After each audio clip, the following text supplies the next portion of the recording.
تو جس بات کو شاہ عبداللہ کہہ رہے ہیں کہ یہ من گھڑت بات ہے جس کی کوئی اصلیت نہیں، مگر تعجب ہے ان کی دیدہ دہینی کی کہ اتنے دیدہ دہن کہ معاذ اللہ نعوذ باللہ جس بات کا جو محدث انکار کر رہا ہے اسی کے کھاتے میں ڈال دے رہے ہیں کہ انہوں نے ہی کہا یہ بات.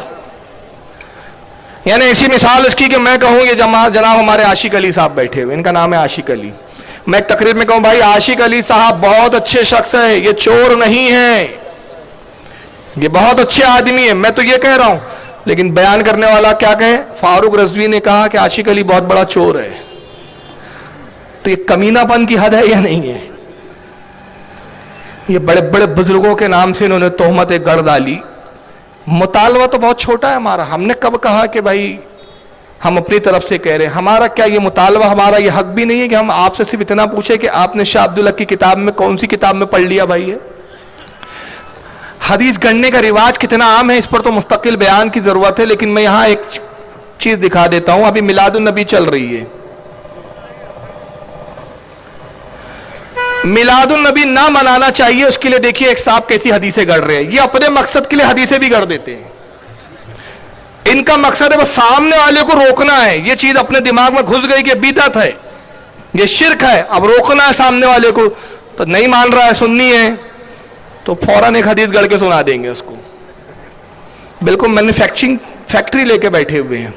کسی زمانے میں میں نے ایک کتاب میں پڑھا تھا، بڑی خاص بات ہے کہ امام شافعی رحمۃ اللہ علیہ فرمایا کرتے تھے کوفہ کے بارے میں، کوفہ میں یزید کے ہوا خواہ ہوتے تھے، وہ حدیثیں گڑھتے تھے بنو امیہ کی فضیلتوں میں. تو امام شافعی کہتے ہیں کہ ایک حدیث مدینے سے نکلتی ہے، تو مدینے سے نکلتی ہے تو 1 انچ کی ہوتی ہے، کوفہ پہنچتے پہنچتے 1 گز کی ہو جاتی ہے. یعنی اتنے حدیثوں کو بڑا چڑھا کے مرچ مسالہ لگا کے گڑھ دیتے تھے. تو وہ تو 1 انچ کو 1 گز کرتے تھے، یہ 1 انچ نہیں، یہ تو بالکل باقاعدہ پیدا کرتے ہیں، پوری حدیث پیدا کرتے ہیں. اور نام جماعت کا کیا رکھا ہے؟ اہل حدیث. آئیے ان کے کبھی ابھرتے ہوئے اسکالر ہے جن کا نام ہے محمد عمران، کسی زمانے میں ڈاکٹر ذاکر نائک کے شاگرد ہوا کرتے تھے. ذاکر صاحب کے ساتھ خوب کام کیا، آخر میں اختلاف ہو گیا، الگ ہو گئے، اپنی ایک الگ ٹولی، ایک الگ 1.5 اینٹ کی جماعت بنا لی. اور ایک بات بتا دوں، یہ ہمیں بڑا کہتے ہیں، تانا دیتے ہیں، صاحب تمہارے جماعت پہ بڑا انتشار ہے، یعنی اہل سنت میں کوئی اشرفی ہے، کوئی رضوی ہے، کوئی برکاتی ہے، کوئی چشتی ہے، نقشبندی ہے، سہر وردی ہے، فلاں ہے. میں کہتا ہوں یہ اختلاف نہیں ہے بھائی، یہ ہمارے فیض کے چشمے ہیں الگ الگ، یہ نہریں ہیں. جس ندی سے آپ قریب ہو وہاں کا پانی پی لیجئے. ہم دھوماتے نہیں ہیں کہ پانی کے لیے ادھر جانا پڑے گا ادھر جانا پڑے گا. ارے جہاں جو قریب کی ندی ہے پی لے، رضوی سلسلے کی ندی ہے وہاں پی لے، چشتی ملتے ہیں وہاں پی لے، اشرفی ملتے ہیں وہاں پی لے. سب ندیاں اور یہ سب جا کے غوث اعظم کے سمندر میں جا کے مل جاتی ہے.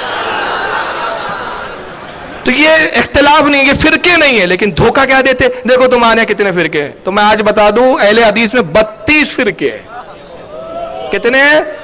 اگر کوئی اہل حدیث بولے نہیں ہے تو میرے پاس لانا، پھر ایک ایک فرقے کا نام بتاؤں گا اور سب کا عقیدہ بتاؤں گا، پھر بتاؤں گا دیکھو کون کس کو کافر بول رہا ہے. وہ اس کو کافر بولتا ہے، وہ اس کو کافر بولتا ہے. 32 فرقے کتنے؟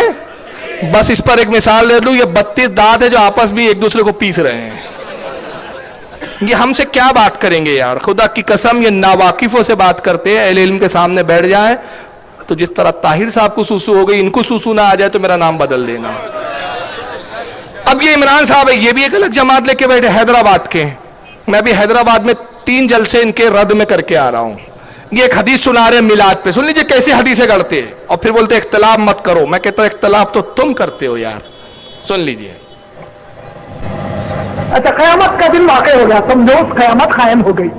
اب اللہ تعالیٰ بولے اچھا چلو کون کون ہے میلاد منائے؟ تو ہم پورے منائے، ہم پورے، اللہ منائے.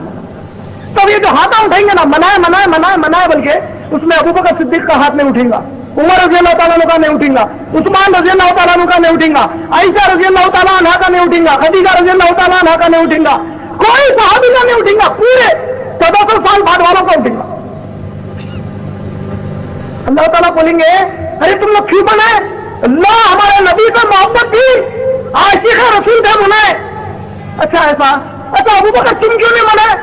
کیا ہے کہ اللہ معاف کر دو بولیں گے. کیا کر رہے تم لوگ؟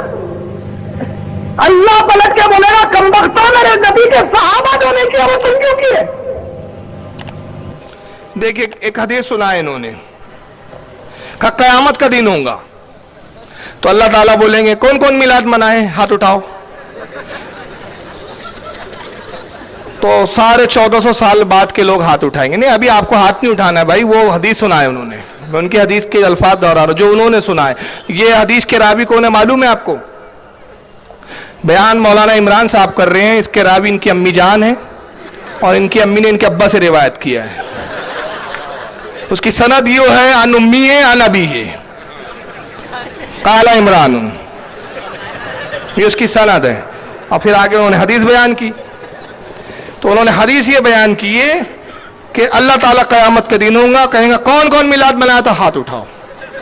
تو 1400 سال کے بعد والوں کا ہاتھ اٹھیں گا، ہم نے منایا اللہ، ہم نے منایا ہم نے. تو ابو بکر صدیق کا ہاتھ نہیں اٹھیں گا، فاروق اعظم کا نہیں اٹھیں گا، حضرت عائشہ کا نہیں اٹھیں گا، صحابہ کرام کا نہیں اٹھیں گا. تو اللہ پھر پوچھیں گا ان سے تم نے کیوں منائے؟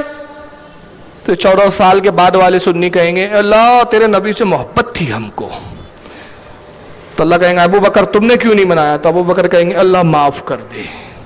دیکھیں قیامت کا منظر کتنا بچکانہ پیش کیا ہے اس نے، جبکہ قیامت کا دن کیا ہوگا پتا ہے؟ میں جب آیت پڑھوں گا نا تو اس کا وزن محسوس کریں آپ. اللہ فرماتا ہے مالک یوم الدین، میں ہی آخرت کا مالک ہوں. اور اس وقت یہ حالت ہوں گی کہ نبی بھی جو ہوں گے کہیں گے اس ابو الی غیری، جاؤ کسی اور کے پاس، نفسا نفسی نفسا نفسی. آج ہمیں اپنی پڑی ہوئی ہے، سب کے پاس جائیں گی امتیں، ہر نبی سے کہیں گی شفاعت کر دیجئے. کہیں گے کہاں تمہاری شفاعت؟ اس ابو الی غیری، اس ابو الی غیری، اس ابو الی غیری، جاؤ کسی اور کے پاس، کسی اور کے پاس. مگر سرکار کی واحد زائد ہوں گی جو بے خوف لا خوف علیہم ولا ہم یحزنون کے منصب پر ہوں گی. کہیں گے انا لہا انا لہا، میں ہی اس کام کے لیے ہوں.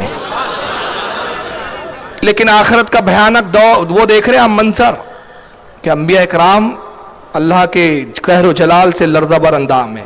مگر اس نے منظر کیا پیش کیا؟ قیامت کے دوروں اللہ پوچھا کون کون میلاد بنا ہے، ہاتھ اٹھاؤ. گویا مشاعرہ ہو رہا ہے، ادھر والے ہاتھ اٹھاؤ، ادھر والے ہاتھ اٹھاؤ، پیچھے والے ہاتھ اٹھاؤ. یہ قیامت کا منظر ہے. سب سے پہلا سوال عمران صاحب سے، یہ حدیث کہاں ہے؟ یہ حدیث کہاں ہے؟ کون سی حدیث میں آیا؟ اللہ بولیں گا، اللہ فرمائیں گا. تو پھر ابو بکر کہیں گے اللہ معاف کر دے. تو پھر اس پہ تبصرہ کرتے کہ اللہ بولیں گا کم بختو، یعنی معاذ اللہ گالی بھی بکرا ہے، یہ اللہ کا لب و لہجہ ہے، یہ کلام الہی بتا رہے ہوں.